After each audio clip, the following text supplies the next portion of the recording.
Today's story takes us back to Warwick, Rhode Island in the 1980s, a time when the whole town was gripped by fear. What terrified them? A 13-year-old boy who committed such brutal murders that the entire community began to double-check their doors. The killer was in front of police, but he was never suspected because murders were so brutal. It's hard to fathom how a child could be capable of such atrocities, including stabbing someone with a knife over 62 times. Craig Chandler Price, born on October 11, 1973, was raised by his parents, Shirley and John. According to records, he came from a loving and supportive family. For the first 10 years of his life, he was a happy and energetic boy, always willing to help his neighbors and excelling in athletics and music at school. However, things took a dark turn when he was around 10 years old, as he started harboring disturbing thoughts about the world around him. These thoughts eventually turned outward, leading Craig to get into trouble with the authorities. By the age of 13, he had already been arrested for breaking and entering, robbery, stalking, illegal substance use, and assault. Shockingly, most of these offenses were reported by his own family. Craig's violent tendencies became a menace, and his family didn't know how to control him anymore. On July 27, 1987, Craig snuck out of his home with sinister intentions. He targeted a 3-bedroom house just a few feet away from his own, where 27-year-old Rebecca Spencer, also known as Becky, resided. Becky, a recently divorced mother of 2, was about to move out as her lease had expired that morning. Her ex-husband had taken their children to help her pack and move. After a long day of packing, she fell asleep in the living room while watching TV. Seizing the opportunity, Craig entered Becky's home unnoticed. Initially, she didn't wake up, so he headed straight to the kitchen. But then, something snapped inside him. He grabbed a knife and brutally attacked Becky, stabbing her 58 times with unimaginable force. The ferocity of the attack punctured several of her organs, leaving her in a pool of blood. Craig left the house as if nothing had happened. Becky's brother discovered the horrifying scene the next morning and immediately called 911. The police arrived, but they couldn't find the murder weapon or any usable fingerprints to identify the killer. The suspect pool was vast, and narrowing it down seemed impossible. However, one name stood out among the potential suspects: Craig, a 13-year-old boy living in the same neighborhood with a petty criminal record. No one could have imagined that such a young boy could commit such a heinous act.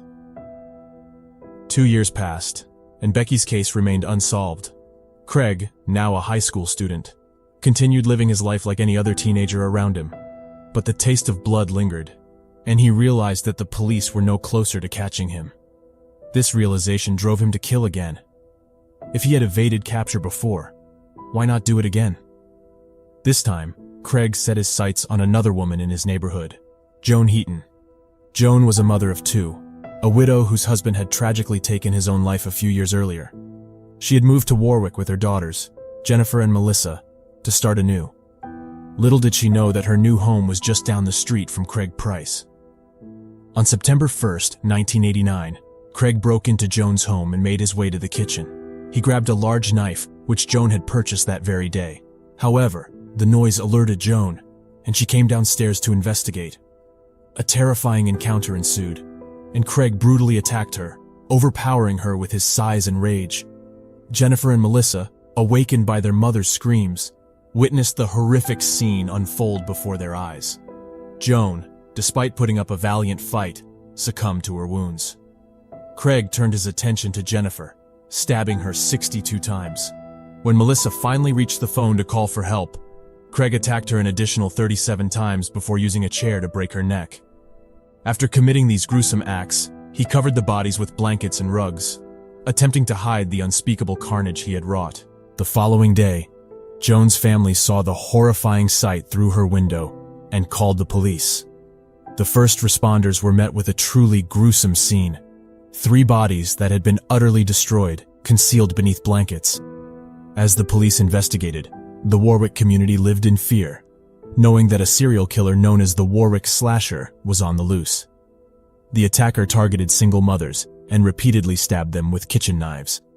The investigation eventually yielded 2 crucial clues. First, the attacker's footprint, size 13, was found inside Joan's home.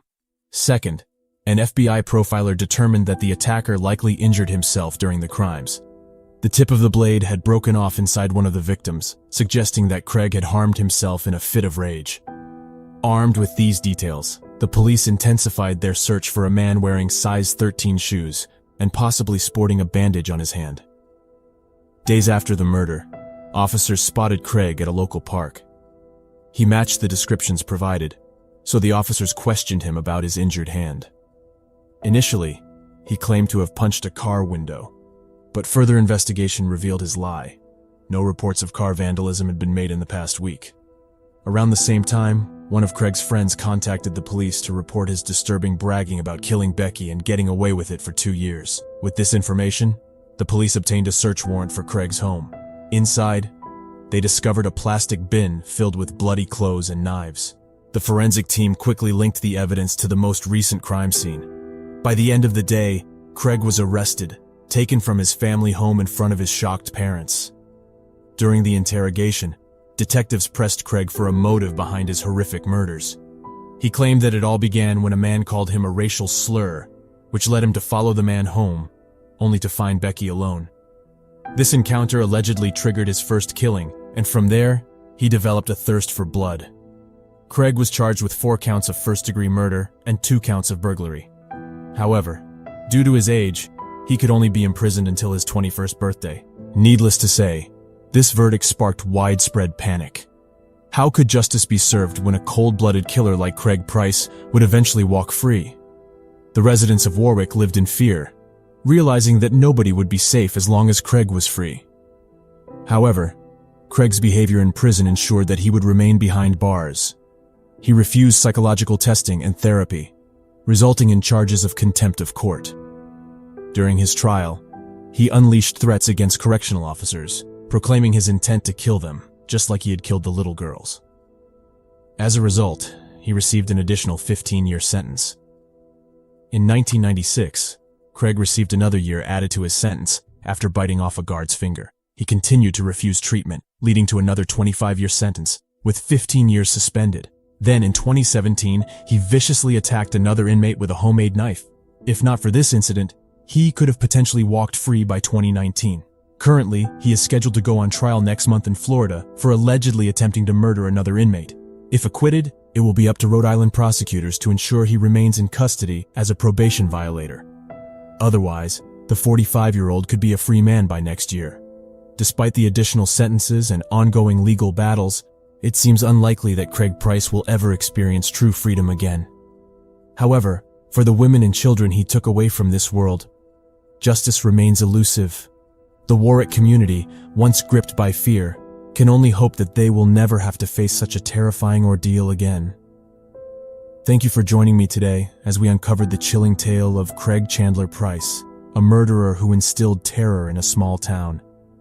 If you found this story intriguing, make sure to subscribe to my channel for more riveting murder mysteries and crime stories. Stay safe, and until next time.